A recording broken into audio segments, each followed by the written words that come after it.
नमस्कार, मैं Devendra Sharma performance tutor में आप सभी का स्वागत करता हूँ। In this video lecture we will discuss resources planning and resources planning in India. ठीक है, इस वीडियो लेक्चर में हम हमारा जो टॉपिक है हम उसको डिस्कस करेंगे, रिसोर्स प्लानिंग।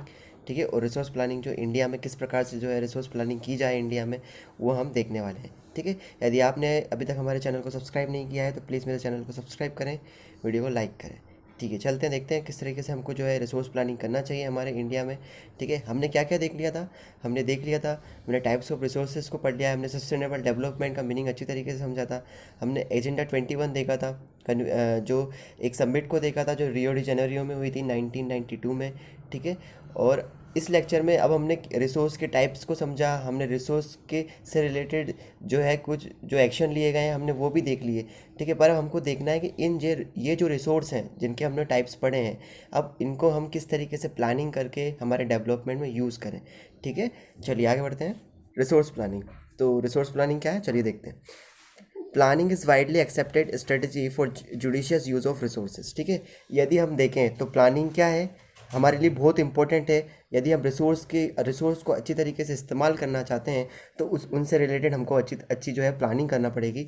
ठीक है, it has important in a country like India. यदि हम इंडिया की बात करें तो ये बहुत इंपॉर्टेंट हो जाता है कि हमें एक अच्छी तरीके से जो है रिसोर्स प्लानिंग करनी चाहिए, which has enormous diversity in the availability of resources. ठीक है, यदि हम देखें तो हमारे पास जो डाइवर्सिटी जिस मतलब जो कि रिसोर्सेज की यदि हम डाइवर्सिटी देखें तो वो बहुत ज़्यादा देखने को मिलती है। डाइवर्सिटी से मतलब हो जाता है, यदि आप एक डाइवर्सिटी का यदि हम मीनिंग समझने चाहें तो डाइवर्सिटी का मीनिंग होता है कि आपकी कंट्री जो है क्या है, इंडिया क्या है, एक डाइवर्स नेशन है। ठीक है, डाइवर्स कंट्री है। क्यों क्यों क्योंकि आपको यहाँ पर जो है अलग अलग लैंग्वेज देखने को मिलेगी। आप पंजाब में जाएंगे तो आपको पंजाबी देखने को मिलेगी, साउथ में जाएंगे आपको तमिल तेलुगु कन्नड़ देखने को मिल जाएगी, और इधर बंगाल में जाएंगे तो आपको बंगाली देखने को मिलेगी। तो ये सब किस चीज़ का एग्जाम्पल है, ये डाइवर्सिटी का एग्जाम्पल है। इसी प्रकार की डाइवर्सिटी आपको जो रिसोर्सेज में देखने को मिलेगी। यदि इतनी ज़्यादा डाइवर्सिटी आपको रिसोर्सेज में भी देखने को मिल रही है तो आपके लिए रिसोर्स प्लानिंग करना बहुत ही इंपॉर्टेंट हो जाता है। ठीक है, there are regions which are rich in certain types of resources but are deficient in some other resources. मतलब कुछ रीजन्स आपको ऐसे देखने को मिलेंगे इंडिया में जो कि रिच हैं, मतलब एक प्रकार का जो रिसोर्स है वहाँ पर बहुत ज़्यादा मात्रा में पाया जाता है, पर जो दूसरी प्रकार का जो रिसोर्स है वहाँ पर बहुत ही कम मात्रा में पाया जाता है। ठीक है, ऐसा there are some regions which can be considered self-sufficient in terms of the availability of resources, and there are some regions which have acute shortage of some vital resources। ठीक है, तो वही मैंने बताया कि जो कुछ जो रीजंस देखने को मिलेंगे आपको इंडिया में, जैसे कि आपका जो छोटा नागपुर प्लेट्यू हो गया। ठीक है, वहाँ पे आपको मिनरल्स ज़्यादा देखने को मिलेंगे। ठीक है, आप यदि राजस्थान में चले जाएँ तो आपको विंड एंड सोलर एनर्जी के ज़्यादा सोर्स देखने को मिलेंगे। तो इस प्रकार से यदि आप देखें तो आपको जो है डिफरेंस देखने को मिलेगा रीजन वाइज अलग अलग रिसोर्सेज में। ठीक है, for example, the states of Jharkhand, Chhattisgarh, and the Madhya Pradesh are rich in minerals and coastal deposits. Arunachal Pradesh has an abundant of water resource but lack in infrastructural development। ठीक है, यदि आप देखें, आप यदि बात करें झारखंड की बात करें, आप छत्तीसगढ़ की बात करें, या फिर आप मध्य प्रदेश की बात करें, तो यहाँ पर आपको जो है बहुतायत में जो है आपको मिनरल्स देखने को मिलेंगे, बहुत ज़्यादा मात्रा में आपको मिनरल्स देखने को मिलेंगे। पर आप अरुणाचल प्रदेश में चले जाते हैं तो आपको वहाँ पर जो है वाटर रिसोर्स बहुत ज़्यादा मात्रा पे देखने को मिलेगा, पर वहाँ का आप इंफ्रास्ट्रक्चर देखें तो वहाँ पर जो है इंफ्रास्ट्रक्चर इतना अच्छा डेवलप नहीं है कि हम उस रिसोर्स को अच्छी तरीके से जो है इस्तेमाल में ले पाएँ। ठीक है, चलिए, the state of Rajasthan is very well endowed with solar and wind energy but lack in water resources. यदि आप राजस्थान की बात करें तो आपको राजस्थान में जो है बहुत अच्छी तरीके से सोलर एनर्जी देखने को मिलेगी, और वही उसी जो है सोलर एनर्जी और विंड एनर्जी भी आपको काफ़ी मात्रा में देखने को मिलेगी।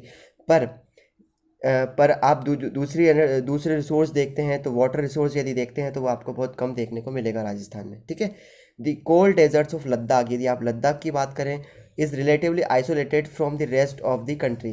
ठीक है, यदि आप लद्दाख की बात करते हैं तो वो आपको पूरी तरीके से आइसोलेट देखने को मिलेगा। ठीक है, क्यों आइसोलेट देखने को मिलेगा बताता हूँ। ठीक है, क्योंकि क्योंकि जो लद्दाख है वो क्या है, आपकी एक कल्चरल हेरिटेज साइट है। ठीक है, कल्चरल हेरिटेज का मतलब ये होता है कि वहाँ पर यदि आप देखें तो वहाँ का रैलिफ फीचर आप देखते हैं, रैलिफ फीचर्स यदि आपके देखते हैं, वहाँ पे आपको माउंटेन्स देखने को मिलेंगे। ठीक है, या ये तो हो गया नेचुरल के तौर पर हमने जो है कल्चर हेरिटेज को पढ़ा है। पर यदि आप देखें कि वहाँ पे आपको लैंग्वेज देखने को मिलेगी, ठीक है, वहाँ पे आपको बुद्धिस्ट मोनेस्ट्रीज देखने को मिलेंगी, या फिर आप देखें तो वहाँ पे आपको और दूसरे जो आपको दूसरी साइट्स भी देखने को मिलेंगी। तो इस ये सब चीज़ें क्या बनाती हैं, एक कल्चरल हेरिटेज साइट बनाती हैं क्या, लद्दाख को। ठीक है, okay. But it is deficient in water. ठीक है, मतलब आप देखें तो लद्दाख क्या कल्चरली हेरिटेज तो देखें बहुत ही ज़्यादा प्रॉस्परस देखने को मिलता है, पर यदि हम बात करें वाटर से या फिर infrastructure and some vital minerals की बात करें तो वो आपको लद्दाख में बहुत ही कम मात्रा में देखने को मिलेंगे। This calls for balance resource planning at the national, state and regional and the local level. इसलिए हमको क्या करना चाहिए, एक बैलेंस रिसोर्स प्लानिंग करना चाहिए कि किस लेवल पर, नेशनल लेवल पर की जाए, स्टेट लेवल पर की जाए, रीजनल या फिर लोकल लेवल पर की जाए। ठीक है, आपको पता है लोकल क्या होता है। ठीक है, जो लोकल जिस प्रकार से लोकल को कौन हैंडल करता है, लोकल गवर्नमेंट हैंडल करती है। हमने पहले भी पढ़ा है कि लोकल गवर्नमेंट एजेंडा 21 के अंदर यदि हम देखें तो वो एजेंडा 21 में भी क्या कहा गया था, एजेंडा 21 में भी कहा गया था कि अपना हर एक लोकल गवर्नमेंट अपने रीजनल लेवल पर या फिर लोकल लेवल पर क्या अपना एक एजेंडा 21 बनाए। ठीक है, एजेंडा बनाए ताकि जो है हम रिसोर्स का अच्छी तरीके से यूज़ कर सकें। ठीक है, ओके, समझ में आया। चलिए आगे बढ़ते हैं।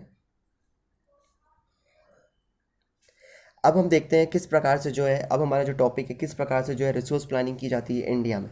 ठीक है, resource planning is a complex process which involves, यदि हम देखें कि इंडिया में यदि हम रिसोर्स प्लानिंग को देखें तो वो बहुत ही कॉम्प्लेक्स प्रोसेस देखने को मिलता है। देखिए कैसे, यदि हम फर्स्ट देखें, identification and inventory of resources across the regions of the country.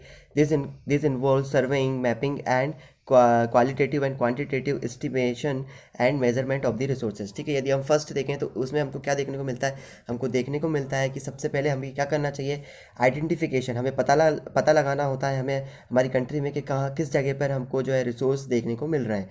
ठीक है, हमको पूरे across the region of the country, मतलब पूरी कंट्री में हमको क्या पता लगाना होता है कि कौन कौन सा जो पर्टिकुलर रीजन है वहाँ पर कौन किस प्रकार की पर्टिकुलर जो रिसोर्स पाई जाती है। ठीक है, जिसके अंदर क्या क्या इन्वॉल्व होता है, सर्वे, आपको सर्वे करना होता है। ठीक है, आपको वहाँ पर रीजन पे जाकर देखना पड़ता है, सर्वे करना पड़ता है। ठीक है, आप जाते हैं, उसको हम सर्वेइंग कहते हैं। ठीक है, आप वहाँ पर अब आपने उस जगह को देख लिया है कि यहाँ पर जो है पर्टिकुलर ये रिसोर्स पाई जाती है। फिर आप क्या करेंगे, मैपिंग करेंगे, उस क्षेत्र की जो है मैपिंग करेंगे। फिर आप उस रिसोर्स को देखेंगे कि उसकी क्वालिटी कैसी है। ठीक है, उसकी क्वांटिटी कितनी है वो आप चेक करेंगे। ठीक है, तो इस तरीके के मेजरमेंट सब, ये सारे मेजरमेंट्स आप जो है लगाएंगे। तो इस तरीके का जो है फर्स्ट स्टेप हमारा ये आता है। ठीक है, ये जो रिसोर्स प्लानिंग के अंदर जो हम फर्स्ट स्टेप देखें तो हमारा ये देखने को मिलता है। ठीक है, कि आप आइडेंटिफिकेशन करते हैं उस पर्टिकुलर जगह का। सेकंड यदि हम देखें तो सेकंड हमको क्या देखने को मिलता है, involving a planning structure Indo it with appropriate technology, skills and institutional setup for implementing resource development plans. मतलब हमको क्या करना पड़ता है, यदि आपको रिसोर्स डेवलपमेंट प्लान बनाने पड़ते हैं। ठीक है, आपको रिसोर्स प्लानिंग से रिलेटेड आपको रिसोर्स डेवलपमेंट जो है प्लान बनाना पड़ेंगे, जिसके अंदर क्या रहेगा, आपको अच्छी तरीके से जो है टेक्नोलॉजी में जो है एडवांसमेंट लाना पड़ेगा, आपकी स्किल को डेवलप करना पड़ेगा ह्यूमन की। ठीक है, और इंस्टीट्यूशन भी सेटअप करना पड़ेगा ताकि वो जो है क्या इंस्टीट्यूशंस क्या करेंगे, इंस्टीट्यूशन करेंगे वो प्लानिंग करेंगे। ठीक है, वो गोल को सेटअप करेंगे। ठीक है, उस पर्टिकुलर रिसोर्स से रिलेटेड। ठीक है, तो ये हमारा जो है सेकंड जो है प्रोसेस देखने को मिलता है। थर्ड प्रोसेस में क्या देखने को मिलेगा, थर्ड आपको ये देखने को मिलेगा कि आप क्या करेंगे, आप मैच करेंगे रिसोर्स डेवलपमेंट प्लान को। ठीक है, रिसोर्स डेवलपमेंट प्लान को with the overall national development plan से। ठीक है, कहने का मतलब ये है कि आपकी कंट्री में जितना भी ओवरऑल डेवलपमेंट हुआ है, ठीक है, आपकी कंट्री में जितना भी ओवरऑल डेवलपमेंट हुआ है, उस ओवरऑल डेवलपमेंट को आप कंपेयर करेंगे आपके रिसोर्स डेवलपमेंट प्लान से। ठीक है, कि आपके रिसोर्स डेवलपमेंट प्लान ने उस ओवरऑल जो नेशनल डेवलपमेंट है उसमें कितना ज़्यादा प्रोग्रेस किया है। ठीक है, तो ये आप जो है हर इसकी जो टर्म होती है पर्टिकुलर 5 ईयर प्लान्स चलते हैं, तो उसमें उसमें जो है आप आपकी रिसोर्स को जो है कंपेयर करते हैं कितना कितना आपने जो है डेवलप किया है उस पर्टिकुलर रिसोर्स प्लानिंग में। ठीक है, तो आपने क्या क्या पढ़ा, हमने देखा क्या, आइडेंटिफिकेशन। ठीक है, आप पर्टिकुलर जगह पे जाते हो, उसको देखते हो कि वहाँ पे कितना रिसोर्स पाया जाता है। फिर आप उस रिसोर्स को एक्सट्रैक्ट करने के लिए, उसे निकालने के लिए टेक्नोलॉजीज़ बनाते हो। ठीक है, स्किल डेवलप करते हो। ठीक है। और क्या करते हो आप, इंस्टीट्यूशंस को भी सेटअप करते हो। और क्या देन ये हो जाता है फिर आप जो आपका यदि फिर आप एक बार रिसोर्स को निकाल लेते हो, उसके बाद क्या करते हो, जैसे ही आपका रिसोर्स निकल गया, अब हमको क्या करना है, हमारा जो भी जितना भी ओवरऑल डेवलपमेंट हुआ है उस रिसोर्स से रिलेटेड, हम उसको क्या करते हैं, हमारा जो नेशनल डेवलपमेंट प्लान है उससे कंपेयर करते हैं। तो ये 3 प्रोसेस आपको देखने को मिलेंगी, ठीक है, रिसोर्स प्लानिंग इन इंडिया में। ठीक है, अब चलते हैं हम आगे। India has made concerted efforts for achieving the goals of resource planning right from the first 5 year plan launch after independence। ठीक है, यदि आप भारत में देखें तो आफ्टर इंडिपेंडेंस के बाद जो रिसोर्स प्लानिंग के गोल के जो भी गोल हैं उनको अचीव करने के लिए जो हम देखें तो फर्स्ट 5 ईयर जो प्लान है उसने ही जो है प्रयास किया। फर्स्ट 5 ईयर प्लान से ही हमने जो है हमारे प्रयास किए हैं। मतलब इंडिपेंडेंस के बाद यदि आप भारत में देखें तो हमने जितनी भी हमारी रिसोर्स प्लानिंग की है, ठीक है, रिसोर्स प्लानिंग को हमने जो भी अचीव किया है रिसोर्स प्लानिंग के थ्रू रिसोर्स के डेवलपमेंट में, तो हमने वो किसके थ्रू किया है, हमने जो किया है वो फर्स्ट 5 ईयर प्लान के हिसाब से किया है, फर्स्ट 5 ईयर प्लान के सहायता से किया है। ठीक है, ऐसा कहें तो इंडिपेंडेंस के बाद आपको ये फर्स्ट 5 ईयर प्लान देखने को मिलेगा। ठीक है, ओके। अब ये फर्स्ट 5 ईयर प्लान क्या होता है, मतलब क्या करते हैं, हम 5 ईयर का प्लान बनाते हैं, उस 5 ईयर के प्लान में हम देखते हैं कि हमने कितना ओवरऑल डेवलपमेंट किया है। ठीक है, हर 5 साल में हम हमारे जो है डेवलपमेंट को कंपेयर करते हैं पिछले 5 ईयर प्लान से।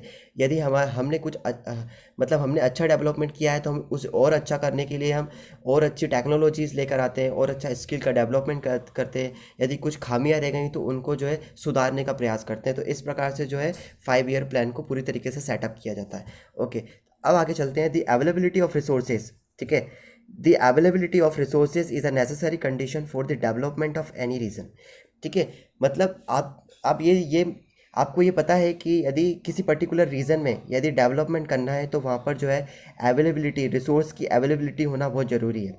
ठीक है, ये बहुत ही नेसेसरी कंडीशन हो जाती है उस पर्टिकुलर रीज़न के लिए। ठीक है, उस पर्टिकुलर रीज़न के डेवलपमेंट के लिए।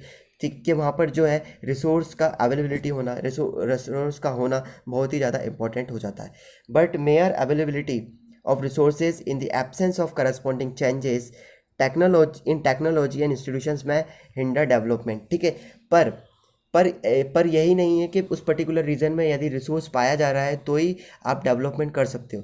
ठीक है, मतलब कहने का यह है कि यदि आपके पास टेक्नोलॉजी नहीं है, यदि आपने इंस्टीट्यूशंस नहीं बनाए हैं, उस पर्टिकुलर प्लानिंग नहीं बनाई है कहने का मतलब, ठीक है, और यदि आपने टेक्नोलॉजीज पे भी इम्प्रूवमेंट नहीं किया है तो भले आपके पास रिसोर्स हो, आप कुछ ज़्यादा अच्छा डेवलपमेंट नहीं कर सकते। तो जो डेवलपमेंट है, रिसोर्स का जो डेवलपमेंट है वो तभी हो पाएगा जब आपके पास टेक्नोलॉजी होगी और इंस्टीट्यूशंस होंगे।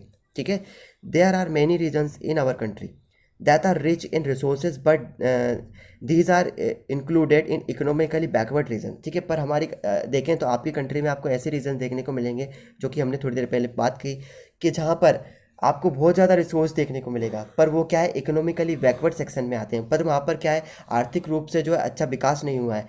ठीक है, मतलब हमने पहले क्या पढ़ा कि वहाँ पर यदि आपको रिसोर्स पाया जाता है पर्टिकुलर रीजन में तो वह अच्छी तरीके से डेवलप करेगा वो पर्टिकुलर रीजन।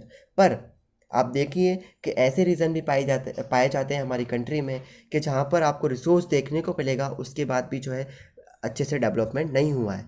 ठीक है, there are many reasons in our country that are rich in resources but these are included in economically backward regions.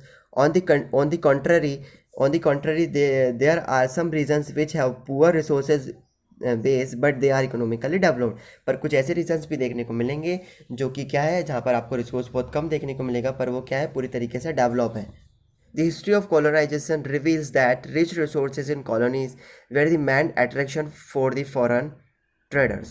ठीक है, फॉर द फॉरेन ट्रेडर्स, मतलब आप यदि हिस्ट्री देखें हमारे कॉलोनाइजेशन की, ठीक है, क्या होता है कॉलोनाइजेशन मतलब किसी दूसरी कंट्री का हम जैसे कि हमें इंडिया थी, हमारी जो इंडिया है वो किसकी कॉलोनी थी, वो यूके की कॉलोनी थी, मतलब पूरी तरीके से कंट्रोल किसका था, यूके का था, तो इसको बोलते हैं कॉलोनाइजेशन। ठीक है, तो जो कॉलोनाइजेशन की यदि आप हिस्ट्री देखें, किसी कंट्री का किसी जो दूसरी कंट्री है उसके अंडर में होना, उसे हम क्या कहते हैं, कॉलोनाइजेशन कहते हैं। ठीक है, ओके। तो यहाँ पर हमने क्या देखा, यदि हम हिस्ट्री ऑफ कॉलोनाइजेशन देखें तो जो कॉलोनियल कंट्री, मतलब जो दूसरी कंट्री जो कि फॉरेन कंट्री थी, उनका मेन एट्रैक्शन क्या था, रिसोर्स। ठीक है, यदि आप अफ्रीका की बात करें या फिर इंडिया, अफ्रीकन कंट्रीज़ की बात करें जो कि कॉलोनीज थी, या फिर आप इंडिया को देखें, तो यहाँ पर ये कॉलोनीज क्यों बनी, क्योंकि यहाँ पर आपको रिसोर्स बहुत ज़्यादा देखने को मिलेगा। ठीक है, रिसोर्स, तो ये जो फॉरेन जो इन्वेडर्स थे उनका मेन मकसद ही ये था कि वो क्या करें, इन रिसोर्स को एक्सट्रैक्ट करें। It was primarily it was primarily the higher level of technological development of the colonizing country that helped them to exploit resources of the other regions and establish their supremacy over the colonies। ठीक है, पर उन्होंने क्या किया, पर जो countries हैं जो कि जिन्होंने कि हमारे ऊपर राज किया, जिन्होंने हमारे ऊपर राज किया, या फिर जिन्होंने जितनी कंट्री पर जो है उनको कॉलोनीज़ बनाया, आप वहाँ पर देखें तो उन्होंने क्या किया, उस रिसोर्स को, जो कि रिसोर्स वहाँ पर पाया जाता है, उस रिसोर्स को एक्सट्रैक्ट करने के लिए उन्होंने क्या किया, टेक्नोलॉजीज़ बनाई, टेक्नोलॉजी को सेटअप किया। मतलब उन्होंने क्या किया, हमारे रिसोर्स को ले यूज़ करने के लिए अपने जो टेक्नोलॉजिकल एडवांसमेंट किया, मतलब लगातार उन्होंने टेक्नोलॉजी में वृद्धि करते गए वो। क्यों, क्योंकि उनको हमारे रिसोर्स को जो निकालना था, ठीक है, एक्सट्रैक्ट करना था। ठीक है, their supremacy over the colonies, therefore resources can contribute to development only when they are accompanied by appropriate technological development institutional challenge. इसलिए क्या है कि रिसोर्स जब भी कंट्रीब्यूट करेगा आपके डेवलपमेंट में, जब आप अच्छी तरीके से जो है अप्रोप्रिएट टेक्नोलॉजिकल डेवलपमेंट करते हो, अच्छी तरीके से टेक्नोलॉजी को डेवलप करते हो, और जब आप इंस्टीट्यूशंस को सेटअप करते हो। ठीक है, India has experienced all this in different phases of colonization. ठीक है, और इंडिया ने क्या है, अपने ये जो फेसेस अपनी कॉलोनाइजेशन के टाइम पर ये इन सब चीज़ों को जो पूरी तरीके से एक्सपीरियंस किया है। ठीक है, in general, therefore in India development in general, यदि हम इंडिया की बात करें इन जनरल सेंस में, जो विकास की बात करें हम भारत के, ठीक है, and resources development in particular does not only involves the availability of resources but also the technology, quality of human resource and historical experience of the people। यदि हम इंडिया की भी बात करें, इसलिए हम इंडिया के डेवलपमेंट की बात करें जनरल सेंस में, तो हमको भी ये देखने को मिलता है कि अवेलेबिलिटी ऑफ रिसोर्सेज इंपॉर्टेंट नहीं रहती इंडिया में, बल्कि जो टेक्नोलॉजी है वो भी इंपॉर्टेंट रोल प्ले करती है। ठीक है, जो क्वालिटी ऑफ ह्यूमन रिसोर्स है, ठीक है, मतलब स्किल डेवलपमेंट, वो भी बहुत इंपॉर्टेंट हो जाता है। और यदि हम हिस्टोरिकल एक्सपीरियंस देखें इंडिया के, तो ये सब जो है एक साथ मिलकर ये सब चीज़ें काम करती है, तो इंडिया का जो है डेवलपमेंट हुआ है। ठीक है, तो या फिर हो रहा है। ठीक है, यदि आपको ये वीडियो अच्छा लगा हो तो प्लीज़ मेरे चैनल को सब्सक्राइब करें, वीडियो को लाइक करें। ठीक है, थैंक यू, धन्यवाद।